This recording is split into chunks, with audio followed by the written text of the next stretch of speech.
Good morning students. हमने chapter पहलवान की ढोलक के 4 क्वेश्चन रीड किए। आज हम रीड करते हैं क्वेश्चन नंबर 5। ढोलक की आवाज़ का पूरे गांव पर क्या असर होता था। इसका आंसर है ढोलक की आवाज़ पूरे गांव वालों के हृदय में धैर्य, साहस और हिम्मत प्रदान करती थी, क्योंकि उस समय गांव में महामारी फैल गई थी। लोग हैजे और मलेरिया से पूरी तरह त्रस्त हो गए थे और अधमरे हो गए थे, जैसे उनमें जान ही ना हो।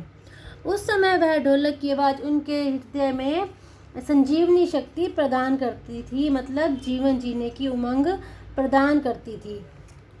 कुछ लोगों को उपचार मिलता था और कुछ लोगों को उपचार नहीं भी मिल पाता था।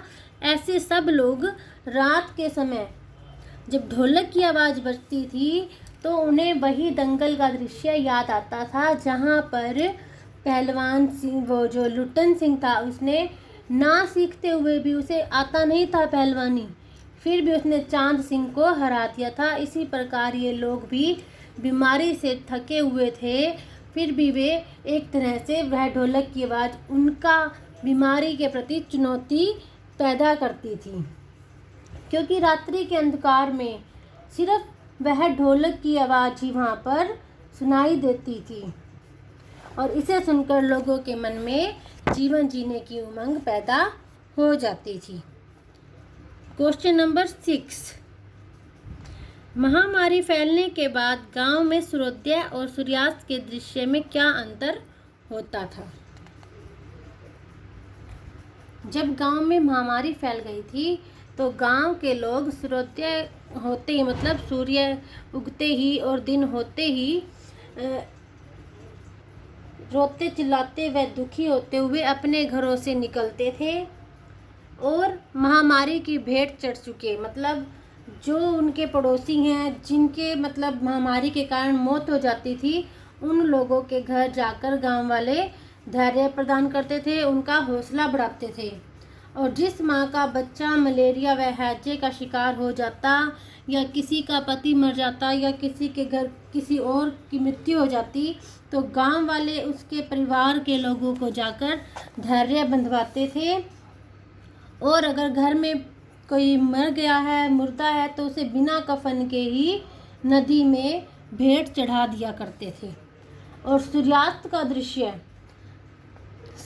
का दृश्य तो गांव में और भी ज़्यादा डरावना था, क्योंकि रात्रि की अंधकार में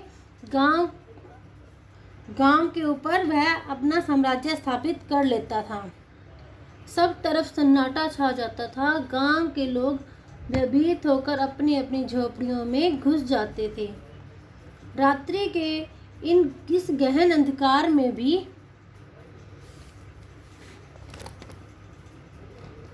बस उस पहलवान के ढोलक की आवाज़ आती थी और झोपड़ियों से कोई आवाज़ नहीं आती थी, क्योंकि गांव वाले महामारी से त्रस्त होकर दिन रात रोते रोते उनकी बोलने की शक्ति भी क्षीण हो गई थी।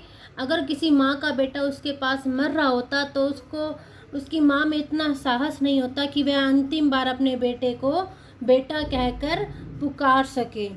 तो मतलब इतना वहाँ पर महामारी बहुत ज़्यादा फैल चुकी थी। वहाँ पर बहुत ही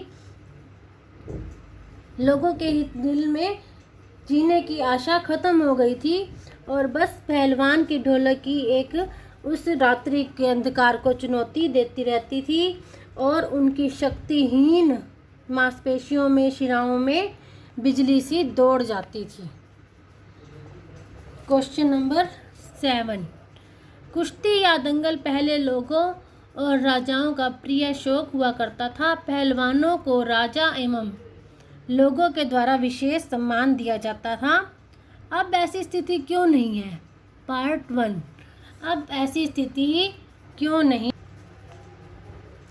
इसका उत्तर है कि पहले के समय में राजाओं और लोगों का प्रिय खेल कुश्ती या दंगल रहता था और पहलवानों को इसीलिए राजाओं के द्वारा और लोगों के द्वारा विशेष सम्मान दिया जाता था। लेकिन अब न तो यह खेल कुश्ती और दंगल इतना अब समाज को प्रिय है, न ही यह किसी का अब प्रिय खेल बनकर रह गया है। और भागदौड़ से बड़ी ज़िंदगी में अब किसी के पास इसको देखने के लिए, प्रोत्साहित करने के लिए समय भी नहीं है और अब राजा भी नहीं रहे, तो इसलिए यह अब कम हो गया है और इसकी स्थिति अब वैसी नहीं है। प्रश्न नंबर ख, इसकी जगह अब किन खेलों ने ले ली है? कुश्ती या दंगल, जो ये खेल हैं इनकी जगह अब पाश्चात्य खेलों ने ले ली है। अब क्रिकेट, घुड़दौड़, मोटर रेस बहुत ज़्यादा लोकप्रिय हैं जो ये खेल हैं, और इस समय में कुश्ती और दंगल बहुत ही कम खेला जाता है। ग, कुश्ती को फिर से प्रिय खेल बनाने के लिए क्या क्या कार्य किए जा सकते हैं? कुश्ती को फिर से लोकप्रिय बनाने के लिए पहले तो लोगों के मन में अपने इस खेल के प्रति दोबारा से जागृत करना पड़ेगा। उनका इस विषय में दोबारा से इनका मन लगाना पड़ेगा। उन्हें बताना पड़ेगा कि यह हमारा प्राचीन खेल है और बहुत ज़्यादा उस समय फेमस होता था, तो इस समय पहले उनके मन में यही भावना पैदा करनी पड़ेगी। उसके बाद सरकार को भी इसमें अपना टाइम देना पड़ेगा, रुझान दिखाना पड़ेगा।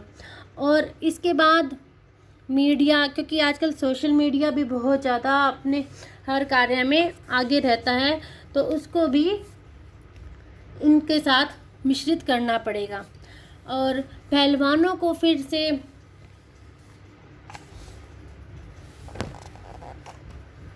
आर्थिक योजनाएं देनी चाहिए, उनको फिर से गिफ्ट या सरकार की ओर से ऐसा एक प्रोग्राम तैयार करना चाहिए जहां पहलवानों को सम्मानित किया जाए और उनके लिए नई नई योजनाएं चलाई जानी चाहिए। इन कामों से कुश्ती को फिर से लोकप्रिय किया जा सकता है।